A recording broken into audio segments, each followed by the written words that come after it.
In case you don't know, our mission here at Sorted is to get people into the kitchen talking about and cooking great food. Because of this, the guys at Tesco have asked us to take some everyday ingredients and use them to create 3 incredible dishes. This week, we're looking at salad tomatoes. So we're making 3 salads. No, Mike knows full well we're not. We're doing 3 awesome recipes with tomatoes at the heart of them. Ladies, let's get to it. I'll be cooking up a piquant tomato and cod bake. I'll be making a fancy starter with tomato and shards of Parma ham. But first, I'm making a spicy Spanish flatbread. All these recipes start exactly the same way with a classic tomato sauce. So Mike passes 6 tomatoes and I'll hack those up. And if you can peel 2 cloves of garlic. Now the tomato sauce couldn't be easier. Put all the hacked up tomatoes into a pan, along with a diced onion, 2 cloves of garlic, peeled and sliced, a pinch of salt and pepper, a glug of olive oil, some cold water, about 100 ml, then put the lid on, bring it up to a bubble and simmer it for 25 minutes. Now there we go, that's the tomato sauce you're looking for. At this point, we can personalise it. So in this case, oregano, and then depending on how spicy you want your spicy Spanish flatbread. Well, we want it very spicy. Well, there you go, generous pinch then. Spicy? Spicy. And we can spoon that over our flatbread. Now this is the ultimate cheat. Yeah, it is, because that is just a garlic bread. Yeah, it is a garlic and parsley flatbread, pre-made, ready to go, but it's perfect for midweek. Jamie and I were thinking, at this point, could we mix up a little bit and change the base for a naan bread and the flavours that go on top of it for some Indian influence? Very good done there. You've replaced the carbohydrate and changed the continent. Nice, good thinking. But yeah, absolutely, it's a concept. All we're doing is bread with tomato and cheese and different spices, naan bread, some grilled lamb, some paneer cheese, some coriander. Mix up the flavours to make it authentic to the region the breads come from, and it's all good. So slice some chorizo and we'll crumble some goat's cheese and put those on. Great thing about chorizo is it's already cooked. It's a cured meat anyway, and anything you put on top of the pizza should also be cooked. So Parma ham or just ham, but don't put any raw meat on because it won't cook in the time that we need it to. We'll prep some parsley to scatter over this once it's grilled, but that's all that's left to do it. Put it under a hot grill and it needs maybe 2 or 3 minutes until it's all bubbling and golden and the bread is warm all the way through. Look at that, as long as it's bubbling, sizzling, we are good to go. Perfect, so once your tomato sauce is made, it takes no time at all. It's looking good. Bit of parsley for greenery. Smelling good too. So that's our spicy Spanish flatbread. Sorted. Ben, what makes this starter so fancy? This is a beautiful marriage of something you would normally see in a restaurant. Right. So it's associated with fine dining, and yet the simplicity of it means you can create it at home. Okay. So it's a marriage of Italian flavours. We're starting off with the same classic tomato sauce we did for the last one, except instead of oregano and chilli, later on we're going to rip up some fresh basil and put that in there, last minute. Right. We've also got these 2 flavours, Parma ham and favourite. mozzarella. So Parma ham, why? Because it's the best ingredient known to mankind. Really simple, just lay the slices of Parma ham onto a tray. Non-stick paper helps, and put it into an oven 180 degrees Celsius for 6 or 8 minutes, and it will depend on how thinly it's cut. Why are they looking at me like that? Lovingly, they want this impressive starter. It looks like, that looks crowded. That's what I'm saying. And You could spread them out a bit further. we think that you could probably do with one less shot. Can we can do that? We can One afford less? one less slice. Right. Got it? Yeah, thanks. Cool.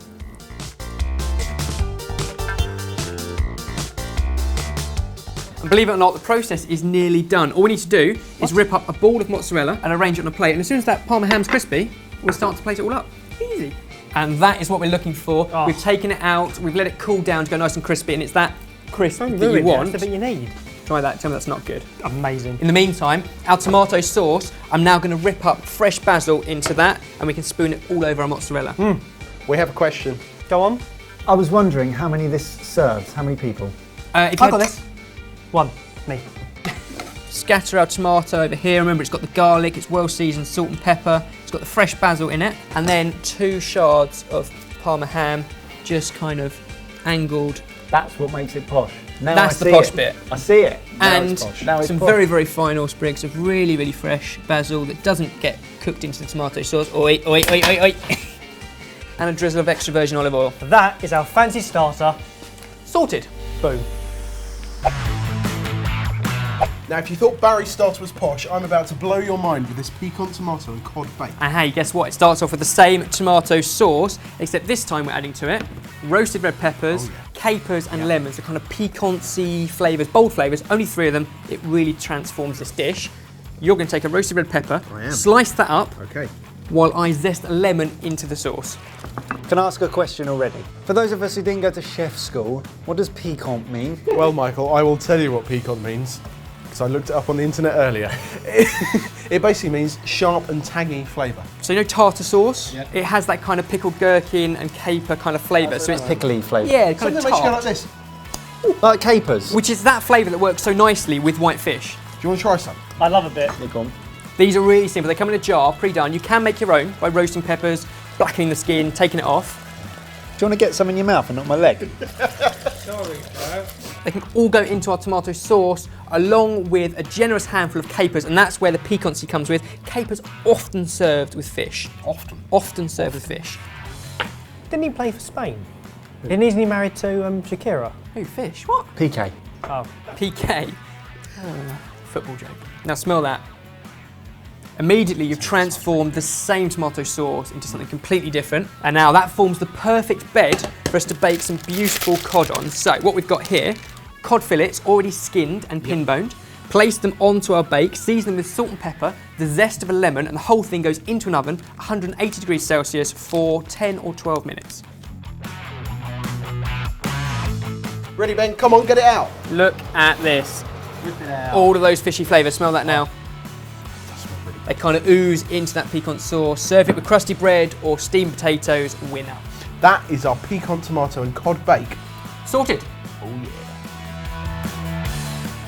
Well, 3 salad tomato recipes and not a single salad in sight. Impressive. This is Jamie food. Yeah. Tuck in. See which one's your favourite.